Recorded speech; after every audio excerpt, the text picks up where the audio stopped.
नमस्कार, मैं हूँ सावित्री कोचर। आज बड़ा रोचक विषय है हमारे देश के नेता। पहले बोलती हूँ, नेता भाषण देकर आया।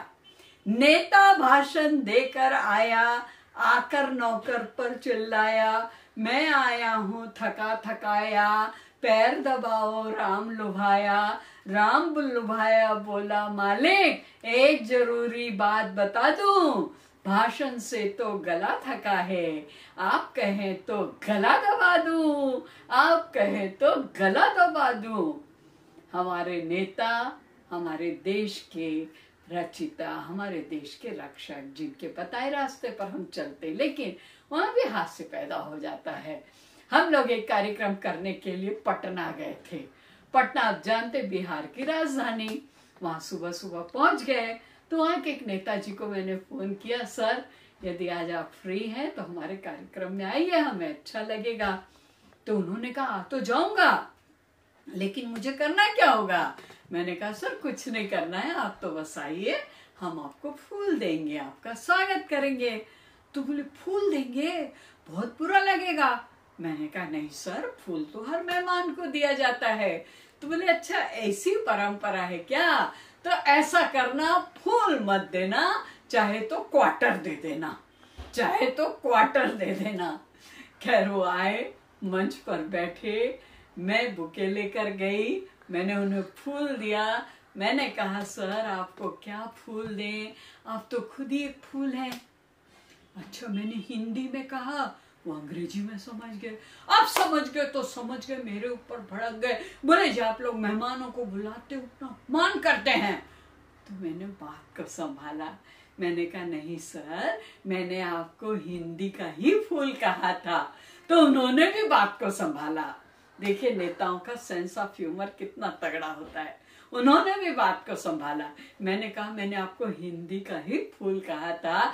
तो उन्होंने तुरंत कहा नहीं जी, फूल तो आप हैं, हम तो खाली भंवरा हैं। अब रेल के डिब्बे से नेताजी जो ही बाहर आए, कुछ लोगों ने आगे बढ़कर हार उन्हें पहनाए। गिनने लगे हार नेताजी, फिर थोड़ा झल्लाए। चमचों को देखा तो नेताजी दौड़े दौड़े आए। देखा चमचों को तो उन पर चिल्लाए, जब दाम दिया था 40 के, हार 20 ही क्यों लाए? जब दाम दिया था 40 के, क्यों हार 20 ही लाए?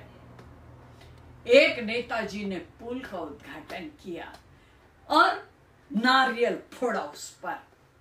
आपको आश्चर्य होगा, नारियल तो वैसा के वैसा साबुत रहा, बकायदा पुल टूट गया। ये होते हैं उद्घाटन। नेताजी बन गए मिनिस्टर, यानी अफलातून हो गए। उनके हाथों में कानून के बड़े बड़े नाखून हो गए। जिसकी चाहे करे हजामत, जिसकी चाहे शेव बना दे। नेताजी तो चलते फिरते हेयर कटिंग सलून हो गए, हेयर कटिंग सलून हो गए। एक नेता के बेटे ने परीक्षा में सफलता नहीं प्राप्त की। लोगों ने कहा नेताजी आपका बेटा फेल हो गया, लेकिन आश्चर्य है फिर भी आप मिठाई बांट रहे हैं। उन्होंने कहा भाई सोचो, इसकी क्लास में 40 लड़के थे, जिसमें से 30 फेल हो गए। तो सोचो बहुमत किसके साथ है? इसी के साथ है ना। मंत्री जी की डांट फटकार सुनकर चपरासी चेंबर से बाहर आया और जोर से घुड़काया कि अजीब तमाशा नजर आता है, साला टेम्पररी होकर मुझ परमानेंट को आंख दिखाता है, साला टेम्पररी होकर मुझ परमानेंट को आंख दिखाता है। और एक बार क्या जीत कर दिल्ली गया सपूत, एक बार क्या जीत कर दिल्ली गया सपूत। सगे संबंधी मित्र सब लगने लगे अछूत, लगने लगे अछूत। और नेताजी कह रहे हैं, हे भारत माता, हम तुम्हारे लिए लड़ रहे थे, लड़ रहे हैं, लड़ते रहेंगे हर बार हर रोज चुनाव। नमस्कार।